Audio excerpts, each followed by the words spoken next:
श्री गुरुदेव दत्त.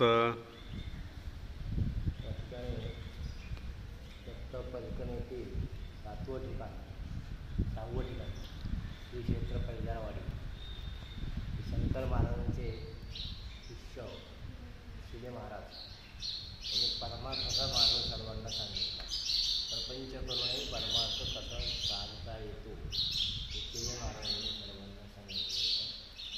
शंकर महाराजांचे शिष्य आहे त्याची कासवाची गुणधर्म आहे. ते गुणधर्म आपल्या शरीरामध्ये सर्वांनी यावेत यासाठी कासवाच्या आकाराचं हे मंदिर बांधलेलं आहे. जसं मग तिथे वाचलं आपण कासव दीर्घ श्वासाचा असतं आहे. 1 मिनिटाला एक वाटतं. 3.5 वर्ष कासवाचं आयुष्य असतं. असं दीर्घ आयुष्य आपल्याला लाभावं. कासव आपल्या पिल्लांकडं स्नेहतरे बघतो. आपण पण इतरांकडं स्नेहदृष्टीने प्रेमाने चांगल्या भावनेने बघावं.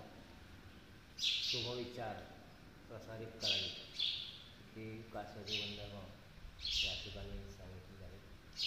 या चिले महाराजांचं दर्शन घेऊन आरती घेऊन आपण आता पुढच्या ठिकाणी मार्गस्थ होऊया. शुभम भवतु. श्री गुरुदेव दत्त. श्री गुरुदेव दत्त.